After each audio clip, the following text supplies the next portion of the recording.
Okay, hi class. I'm sorry I couldn't be here today, but hopefully this lesson will help you. I really wanted to make sure that you had the same lesson as period 4 since you will have homework due tomorrow based on thesis statements, but more on that later. Before we start, you should have the paper titled Thesis Statement PowerPoint Notes. This is where you're going to take your notes, and when you're done, you're going to place it on the left-hand side of your yellow folder. Ms. Vasquez should be able to handle that for you as far as like any assistance you need. Okay? So we've been working on body paragraphs, and we know that body paragraphs start with topic sentences and then we give examples. But in reality, the most important piece of a paper is your thesis statement because they are the guides to each of your papers. And just so you know, on the star, you cannot get above a 1 if you do not have a thesis statement.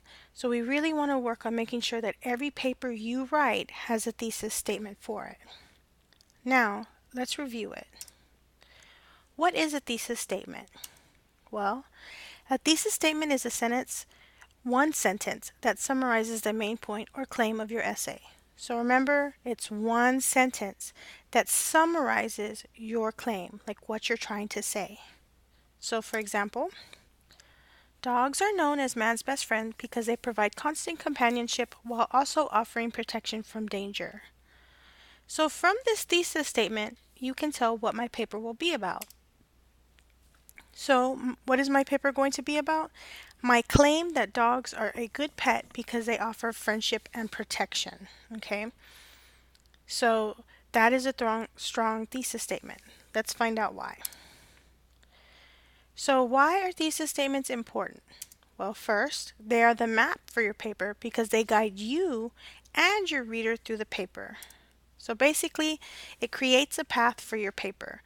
So thinking back on the one we just talked about, I know that my paper will first talk about how dogs are good companions, and then it's going to talk about how they offer protection.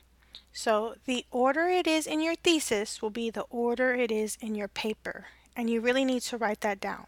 Again, the order it is in your thesis will be the order it is in your paper. So it's a step by step for your paper. So if your thesis says because Z, B, and A, then you'll talk about Z first, then B, then A. Also, thesis statements serve as an anchor for your paper by keeping your paper focused. Okay, so focus means concentrated.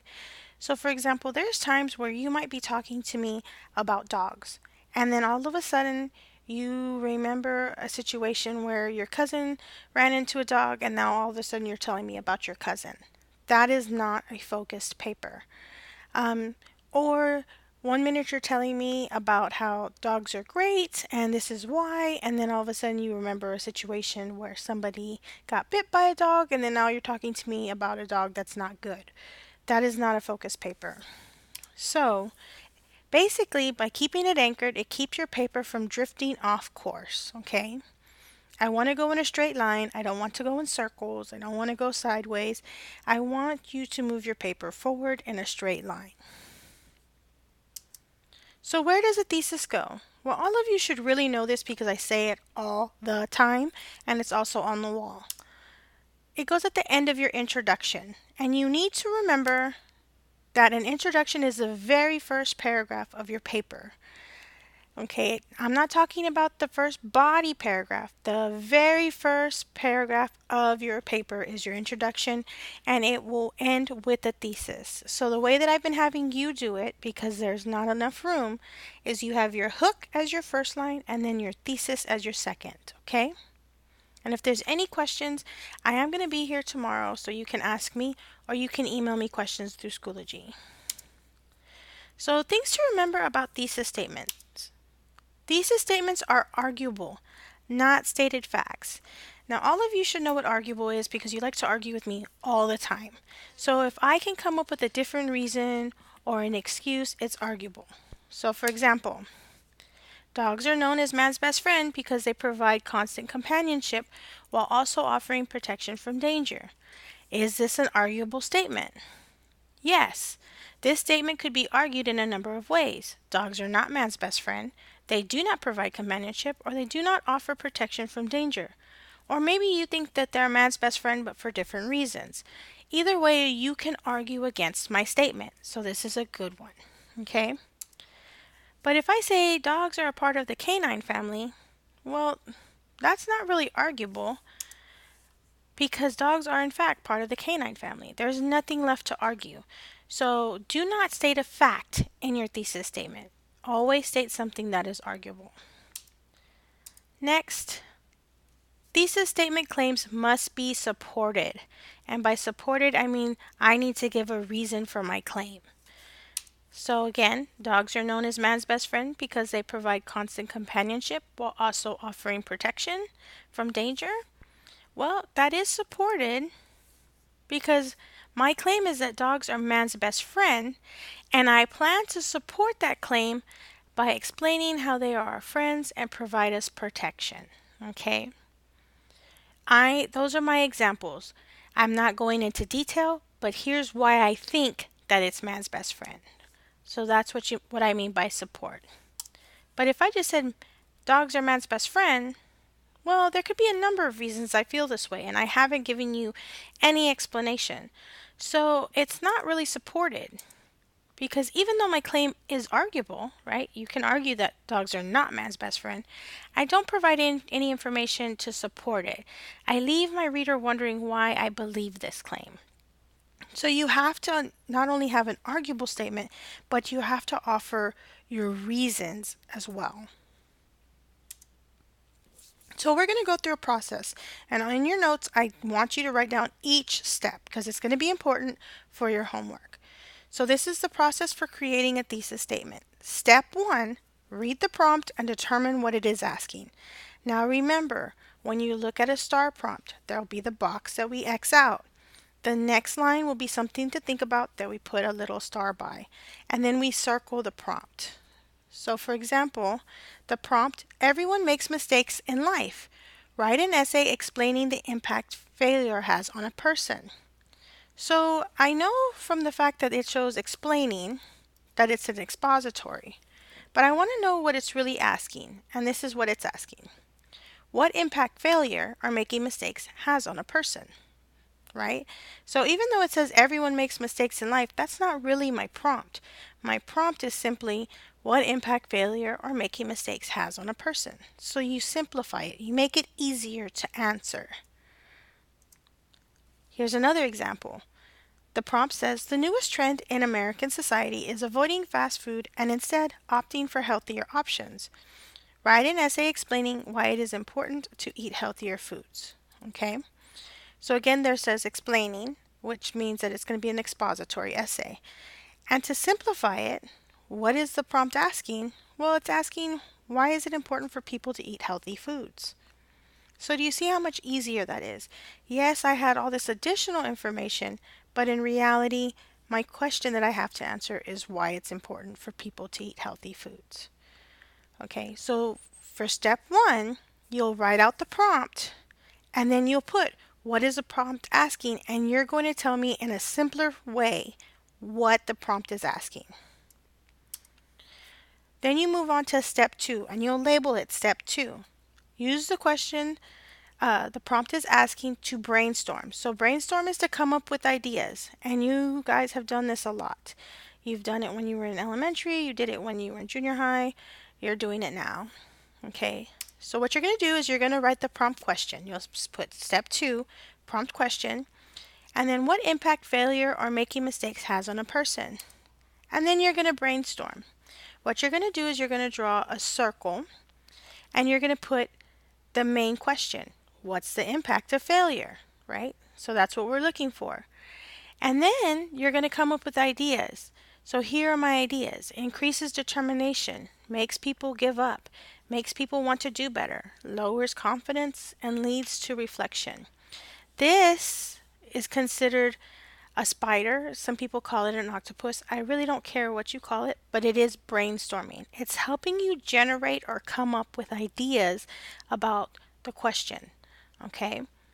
So, again, you'll write step 2, the prompt question, and then you're going to show me your process of brainstorming. Then we move on to step 3. Use your brainstorming to answer the prompt question.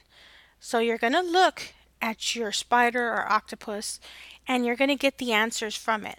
So for step 3, I want you to write the whole prompt again. You're going to write prompt, and then everyone makes mistakes in life. Write an essay explaining the impact failure has on a person. Prompt question, what impact failure or making mistakes has on a person. And then you're going to provide the brainstorming answers. 1, increases determination. 2, leads to reflection. 3, makes people try to do better. 4, lowers confidence. And 5, makes people give up. Again, I got these answers from my brainstorm, but I want you to set up step 3 exactly this way. The prompt question, and then brainstorming answers. Okay, and you can have sometimes 3, or sometimes you can have 10. Just write them all down, right? The more you have to choose from, sometimes it can be easier. For step 4, you'll now ask yourself, what do I want to argue? So this is how you're going to write it. You're going to put step 4, and you're going to put the prompt question. What impact failure or making mistakes has on a person? Underneath it, you'll put brainstorming answers. Again, there are all my brainstorming answers. Increases determination, leads to reflection, makes people try to do better, lowers confidence, makes people give up. Then, I want you to put, what do I want to argue? So that's what you need to ask yourself. What do I want to argue? And you're going to set it up this way. I want to argue that failure leads to reflection and increases determination. So that's my reason number 2 and my reason number 1. Okay? And I've created that statement. And you need to have it set up exactly like that for your homework. Once I have this statement, we can move on to step 5. Change your I want to argue statement into a thesis statement by using the prompt.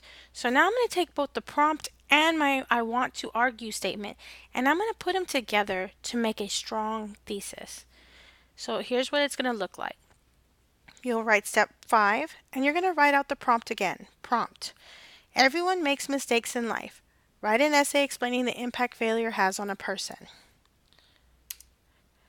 My I want to argue statement is I want to argue that failure leads to reflection and increases determination.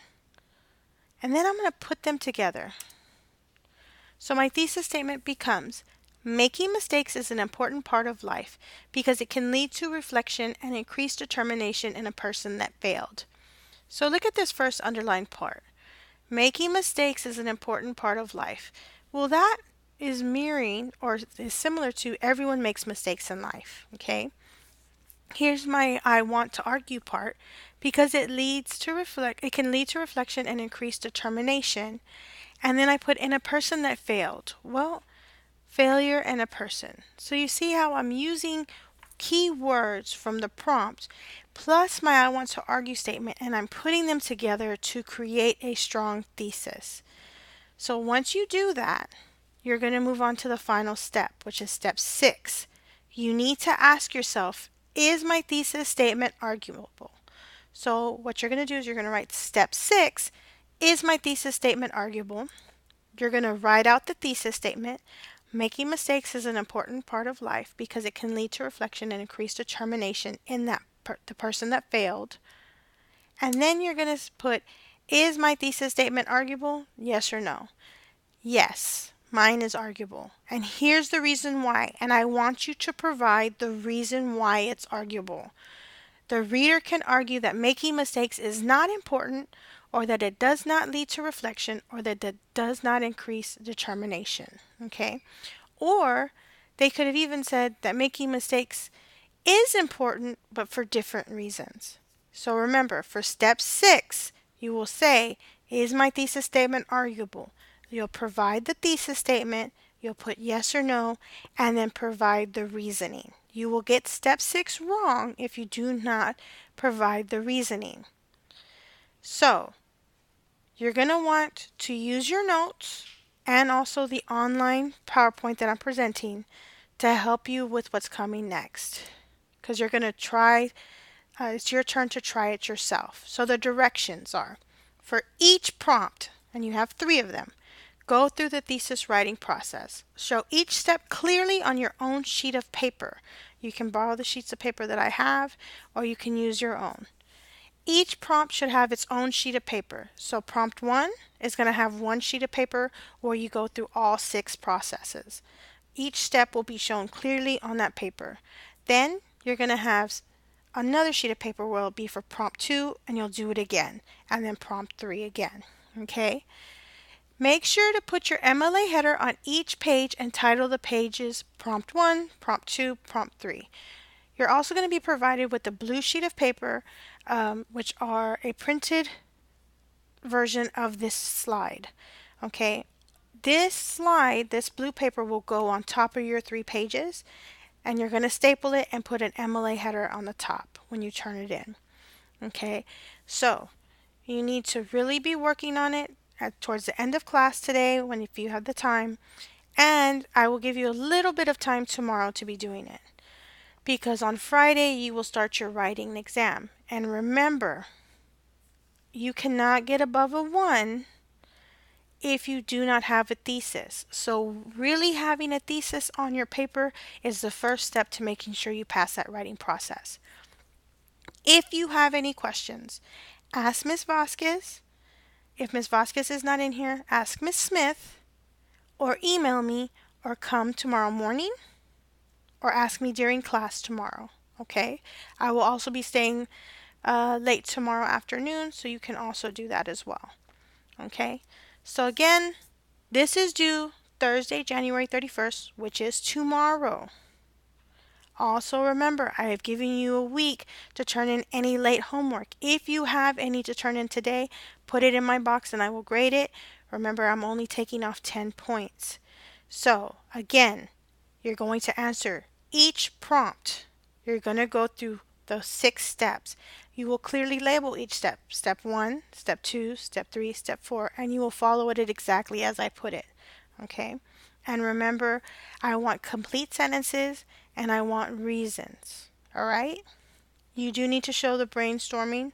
So I need to see the circles, right? Draw me some lovely circles.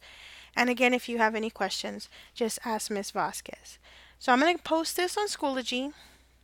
I'm going to post an extra video from a different teacher to Schoology that also discusses thesis statements if you need a little bit more information. And I will see you tomorrow. Bye, guys.